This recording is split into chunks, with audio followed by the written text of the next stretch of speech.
Hola, buenos días. Mi nombre es Saúl Uribe Taborda, soy profesor de la carrera de psicología y hoy tengo el gusto de traerles a todas y todos las normas APA. Vamos a partir de que las bases de nuestro saber son las huellas que alguien ha dejado.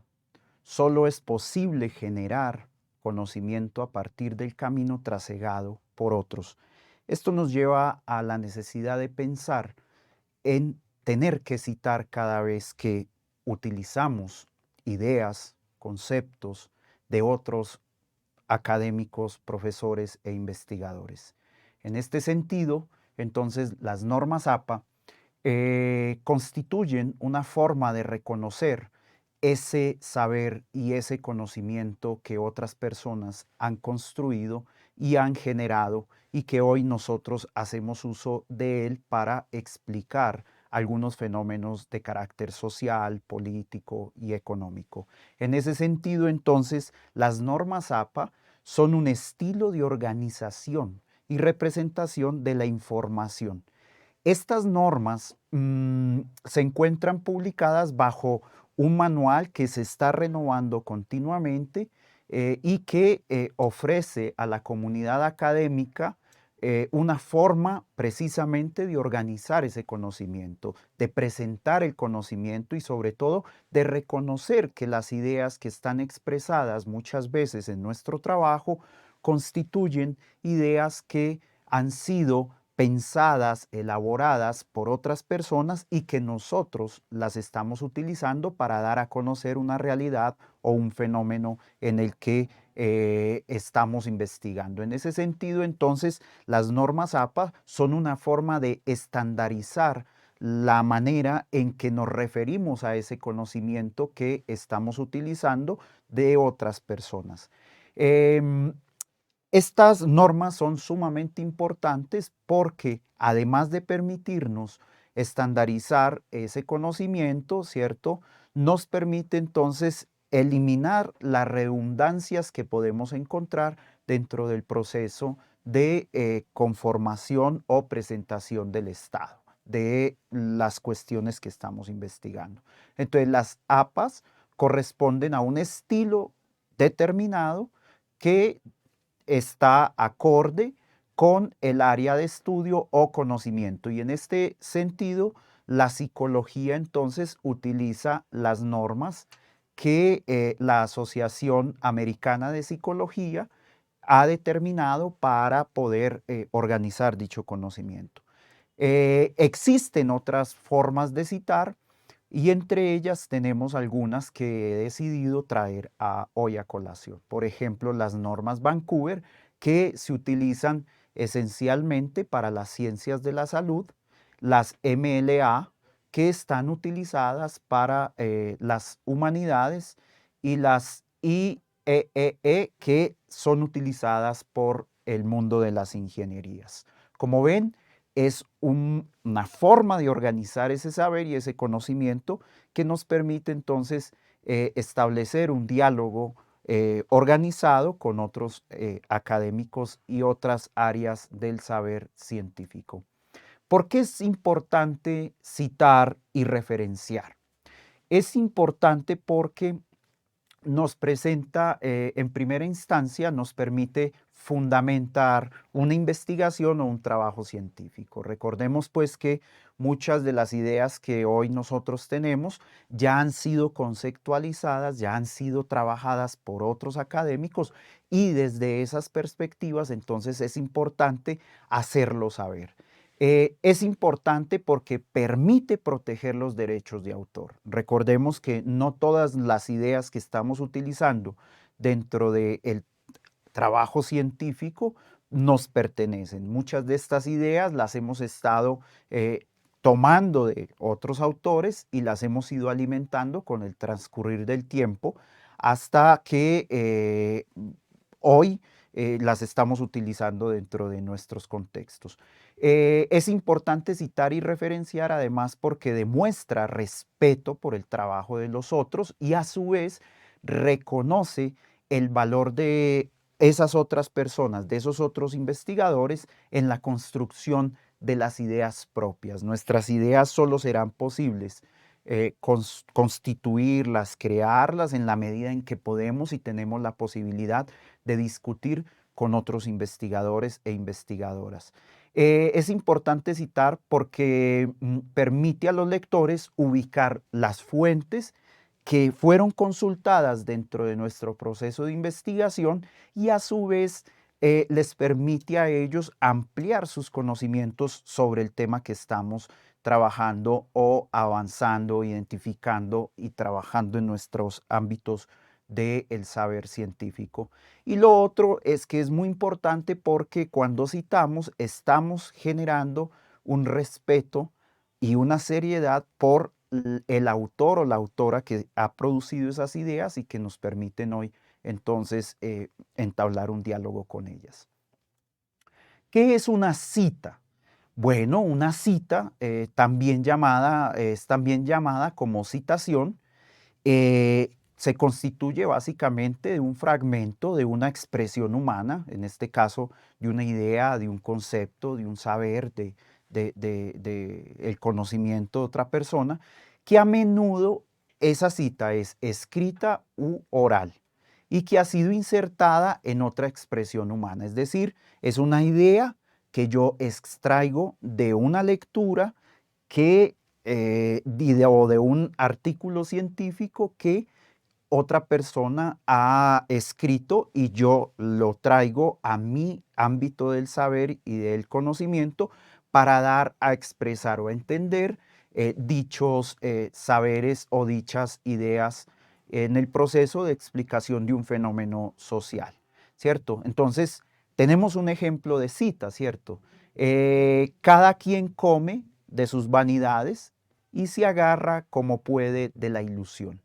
Restrepo 1999, página 77. Si ustedes notan, entonces las citas, cuando las extraemos de los textos y de los documentos que estamos utilizando dentro de nuestro proceso de investigación científica, deben ir comilladas y al final deben ir entre paréntesis el primer apellido del autor, seguido de una coma, seguido del año, seguido de la letra P, que es página, seguido de un punto y el número exacto de la página de donde extraje ese fragmento que, como hemos explicado, lo denominamos cita o citación. Hay una serie de procesos dentro del ámbito de las normas APA que han ido cambiando, ¿cierto? Si notamos en este momento, entonces, tenemos unas actualizaciones en la 7ª edición de la APA que son muy similares, muy parecidas a la 6ª edición, ¿cierto? Si se detienen a observar la tabla que se les está proyectando, entonces ustedes podrán ver que dentro de esas actualizaciones ha cambiado el tipo y el tamaño de fuentes. Dentro de la norma APA 6ª edición, hablábamos de Times New Romans 12 puntos y dentro de la 7ª edición hablamos de otro tipo de fuentes de letra y otro tipo de tamaños de letra, ¿cierto?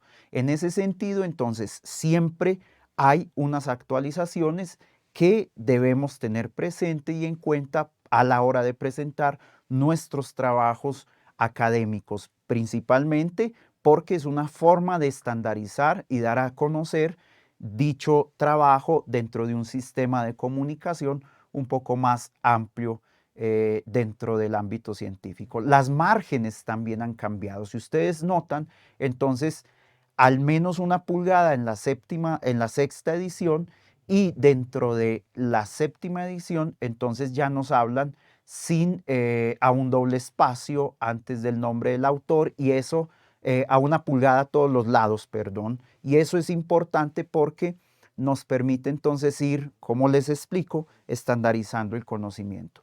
Las portadas, digamos, también han cambiado y eso es importante tenerlo presente porque en la 6ª edición estamos hablando de que no tenía excepciones para un trabajo de estudiante, ¿cierto? Ahorita sí.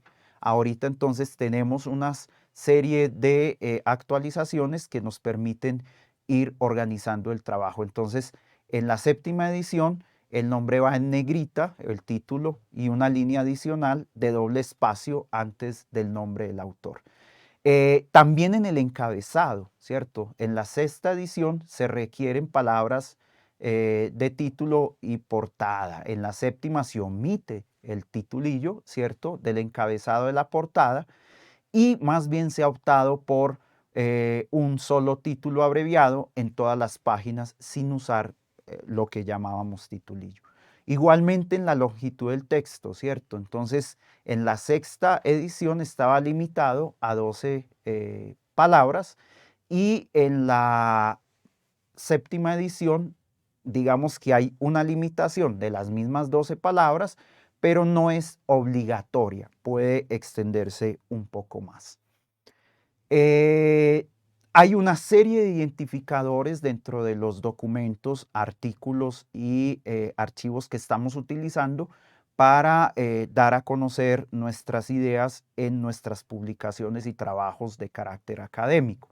Entonces, hay que colocar siempre la URL y el DOI, es decir, el lugar donde yo recuperé el texto, en el caso de que sean documentos digitales, videos o imágenes, y el DOI en el caso de que sean textos publicados en una revista de carácter científica o en algunos capítulos de libro, también es posible encontrar el DOI.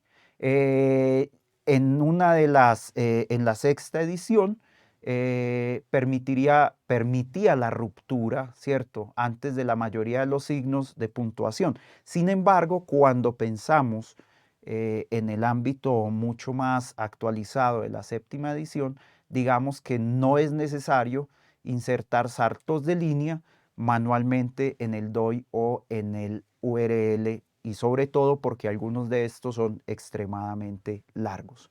Hay unos títulos o subtítulos que básicamente se han ido actualizando en la séptima edición, y que, como pueden ver ustedes, hay una serie de elementos que es importante tenerlos presente a la hora de emprender su proceso de titulación o la presentación de trabajos escritos en el transcurso de sus materias.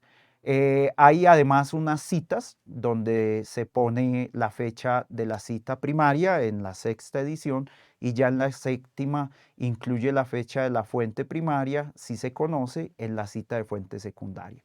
Es decir, si en la sexta edición se ponía Restrepo, 2007, y se repetía, y no se repetía más, en la séptima edición hay que repetir continuamente la fecha del autor que se está citando, ¿cierto?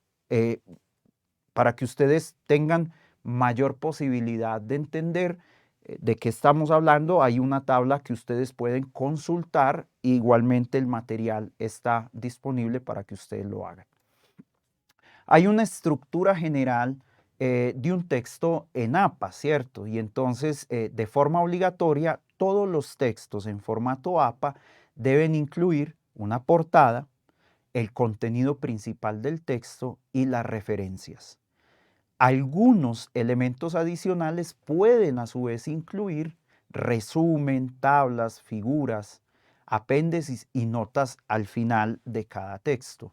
Aquí vamos a ver un poco cómo se organizaría entonces un texto en APA. Habría que construir una portada con las especificaciones antes dadas en la tabla. Hay un resumen, es decir, de qué se trata el trabajo o el artículo, los objetivos.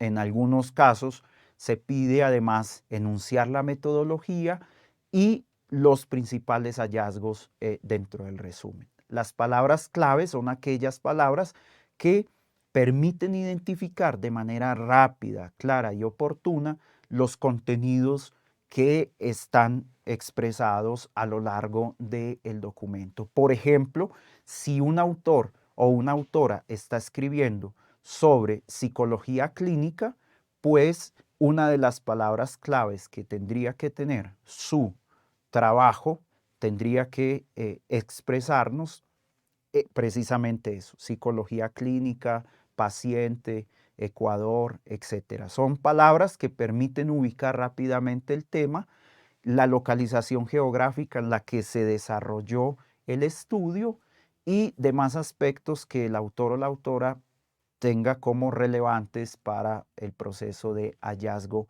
de su artículo. En el contenido, entonces, tendrá que existir una introducción donde se exprese el objetivo de la investigación, la metodología, los principales hallazgos, lo que podríamos denominar dentro del ámbito de la investigación el qué, el cómo y el cuándo se hizo la investigación y además los principales hallazgos a los cuales llega el investigador o la investigadora. Debe tener un marco metodológico, es muy importante dado que es ese marco metodológico el que nos permitirá comprender conceptualmente qué es lo que cada investigador está utilizando, qué tipo de autores está utilizando y qué referencias está utilizando para dar a exponer su saber y su conocimiento. Los resultados, que es lo que, digamos, los hallazgos que siempre acontecen en el ámbito de la investigación, hay una discusión, ¿sí? Y una conclusión. Esa discusión y conclusión nos permite a quienes nos acercamos o nos aproximamos al mundo de los artículos, al mundo de la investigación, comprender qué conceptos se está discutiendo, con qué teorías se están discutiendo los hallazgos de la investigación y a qué conclusiones llega el autor o la autora. Y finalmente, las referencias bibliográficas.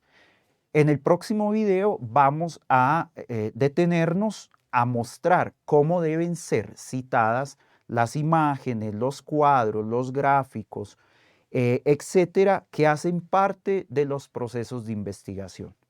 Que tengan un muy buen día y espero que disfruten muchísimo del curso. Gracias.